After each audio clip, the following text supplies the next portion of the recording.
नमस्ते दोस्तों। मेरे पीछे जो आप देख रहे हैं वो आज का भारत नहीं है। यह है लगभग 200 साल पुराना भारत, यानी 19वीं सदी की शुरुआत का भारत।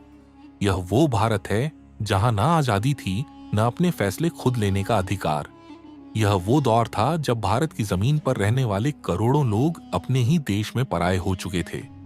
लेकिन इसी अंधेरे दौर में भारत की आत्मा जिंदा थी। गांवों में, खेतों में, बाजारों में और आम लोगों की रोजमर्रा की जिंदगी में। अगर आप इतिहास को सिर्फ पढ़ना नहीं बल्कि उसे महसूस करना चाहते हैं तो वीडियो को लाइक करें और द अनसीन भारत चैनल को सब्सक्राइब करें। यहाँ हम इतिहास की उन परतों को खोलते हैं जिन्हें वक्त ने जानबूझकर ढक दिया।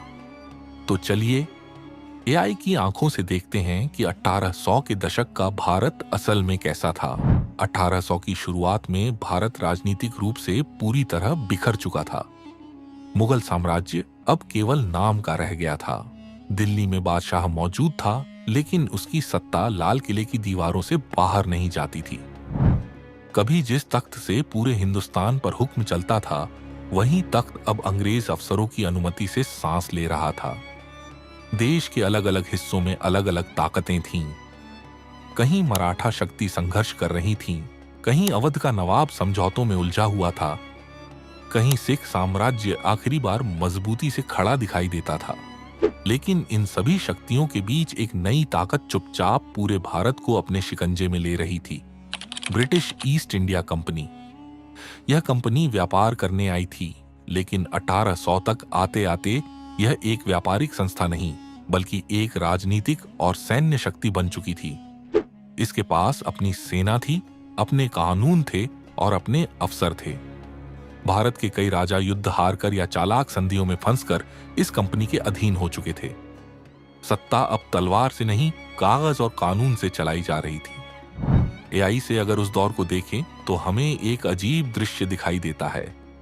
अंग्रेज अफसर नक्शों पर भारत की जमीन नाप रहे हैं, टैक्स तय कर रहे हैं, और भारतीय शासक अपने ही महलों में सीमित हो चुके हैं। राजा तो हैं, लेकिन सत्ता नहीं है। यही 1800 के भारत की सबसे बड़ी सच्चाई थी। 1800 के भारत में शहर तेजी से बदल रहे थे।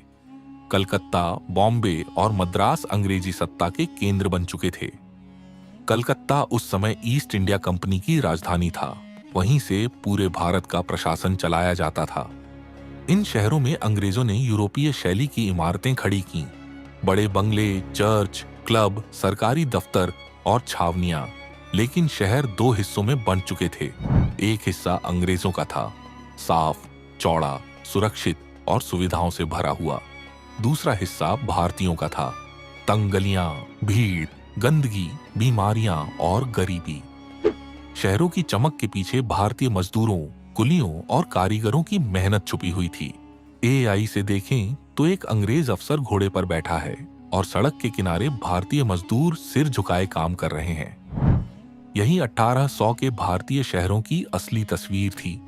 बाहर से आधुनिक, लेकिन भीतर से बेहद असमान। लेकिन 1800 के दशक का भारत असल में शहरों में नहीं बल्कि गांवों में बसता था। उस समय भारत की लगभग 80 से 85% आबादी गांवों में रहती थी। मिट्टी के घर, कच्ची सड़कें, बैलों से चलने वाले हल और आसमान की तरफ देख देख कर दुआ मांगते किसान, यही गांवों की पहचान थी।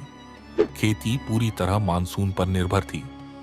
बारिश समय पर हो जाए तो पेट भर खाना मिलता था, लेकिन अगर मानसून धोखा दे जाए तो भूख और अकाल तय था।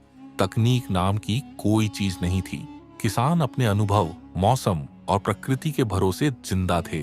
अंग्रेजों की लगान व्यवस्था ने किसानों की हालत और भी खराब कर दी। चाहे फसल हो या न हो, टैक्स देना जरूरी था। कई जगहों पर जमीन नीलाम हो जाती थी। किसान कर्ज में डूबते चले जाते थे और पीढ़ियों तक उससे निकल नहीं पाते थे। एआई से देखें तो एक किसान सूखी जमीन को देख रहा है और सामने लगान वसूलने वाला खड़ा है। यही 1800 के भारत की सबसे आम और सबसे दर्दनाक तस्वीर थी। 1800 का भारत सुविधाओं से दूर था, लेकिन रिश्तों से भरा हुआ था। संयुक्त परिवार आम थे। दादा दादी, माता पिता और बच्चे एक ही छत के नीचे रहते थे। लोग कम साधनों में जीना जानते थे। कपड़े ज्यादातर हाथ से बुने होते थे। महिलाएं घर पर सूत काटती थीं, अनाज पीसती थीं और पूरा घर संभालती थीं। खाना साधारण था, दाल, चावल, रोटी और सब्जी। कई बार पेट भर खाना भी नसीब नहीं होता था, लेकिन लोग एक दूसरे का सहारा बनते थे। औरतों की स्थिति बेहद कठिन थी। बाल विवाह आम था। पर्दा प्रथा और शिक्षा की कमी ने महिलाओं को सीमित कर दिया था। कुछ इलाकों में सती जैसी अमानवीय प्रथाएं भी मौजूद थीं। हालांकि इसी सदी में कुछ समाज सुधारकों ने इन कुप्रथाओं के खिलाफ आवाज उठानी शुरू कर दी थी। बदलाव धीमा था, लेकिन उसकी नींव वो यहीं पड़ चुकी थी। 1800 के भारत की सबसे बड़ी त्रासदी उसकी अर्थव्यवस्था थी। कभी भारत दुनिया का सबसे बड़ा कपड़ा उत्पादक था। ढाका की मलमल, बनारस की रेशमी साड़ियां और भारतीय हथकरघा पूरी दुनिया में मशहूर था। लेकिन अंग्रेजों की नीतियों ने इस उद्योग को तबाह कर दिया। मशीन से बने ब्रिटिश कपड़े भारत में सस्ते दामों पर बेचे गए, जबकि भारतीय कपड़ों पर भारी टैक्स लगाया गया। कारीगर बेरोजगार हो गए और पीढ़ियों की कला टूटने लगी। एआई से विजुअलाइज करें, एक बुनकर जिसने पूरी जिंदगी कपड़ा बुना अब चुपचाप बैठा है और बाजार में अंग्रेजी कपड़े बिक रहे हैं। यह सिर्फ आर्थिक नुकसान नहीं था, यह आत्मसम्मान की हत्या थी। इसी दौर में भारत की शिक्षा और स्वास्थ्य व्यवस्था भी बेहद कमजोर थी। पारंपरिक गुरुकुल और मदरसे मौजूद थे, लेकिन आधुनिक चिकित्सा और साफ पानी की भारी कमी थी। हैजा, चेचक और प्लेग जैसी बीमारियां बार बार फैलती थीं। हजारों लोग इलाज के बिना मर जाते थे, फिर भी लोग हार नहीं मानते थे। गांवों में आपसी सहयोग और मदद की भावना मजबूत थी। संकट के समय पूरा गांव एक परिवार की तरह खड़ा होता था। इतने अत्याचारों के बावजूद भारत की संस्कृति और आस्था खत्म नहीं हुई। मंदिरों में पूजा होती रही, मस्जिदों में नमाज, गुरुद्वारों में कीर्तन। मेलों और त्योहारों से लोगों को थोड़ी राहत मिलती थी। रामायण और महाभारत की कहानियां सिर्फ धार्मिक नहीं थीं, बल्कि संघर्ष और उम्मीद का प्रतीक थीं। एआई से देखें तो गांव की एक शाम दिए जल रहे हैं। कोई बुजुर्ग बच्चों को कहानी सुना रहा है। यही भारत की आत्मा थी, जिसे कोई ताकत पूरी तरह कुचल नहीं पाई। 1800 के दशक का भारत भीतर ही भीतर विद्रोह की आग भी संजो रहा था। यह आग 1857 में फूट पड़ी। सिपाही, किसान, राजा और आम लोग सबने मिलकर पहली बार अंग्रेजी सत्ता को खुली चुनौती दी। यह विद्रोह असफल रहा, लेकिन इसने अंग्रेजों को हिला दिया। इसके बाद कंपनी राज खत्म हुआ और सीधे ब्रिटिश शासन की शुरुआत हुई। लेकिन आजादी की लड़ाई यहीं से शुरू हो चुकी थी। पूरे 1800 के दशक को एआई की आंखों से देखें तो यह भारत दुखी है, शोषित है, लेकिन टूटा हुआ नहीं है।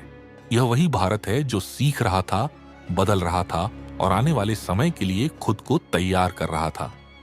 इसी सदी के अंत तक आधुनिक शिक्षा, अखबार, रेलवे और राष्ट्रीय चेतना जन्म लेने लगी थी। यही चेतना आगे चलकर आजादी की लड़ाई की नींव बनेगी। दोस्तों, 1800 के दशक का भारत हमें यह याद दिलाता है कि आजादी अचानक नहीं मिली। उसके पीछे दर्द, संघर्ष और अनगिनत कुर्बानियों की कहानी है। यह वो भारत था जिसने सबसे अंधेरे दौर में भी अपनी पहचान, संस्कृति और आत्मा को जिंदा रखा। अगर आपको इतिहास की ऐसी अनदेखी, अनकही और गहराई से महसूस होने वाली कहानियां पसंद हैं, तो दी अनसीन भारत को सब्सक्राइब जरूर करें। वीडियो को लाइक करें, शेयर करें और कमेंट में बताइए अगली बार एआई से किस दौर का भारत देखना चाहते हैं। मैं था वक्त का मुसाफिर और अगली बार फिर मिलूंगा भारत के इतिहास की एक और दबी हुई परत के साथ।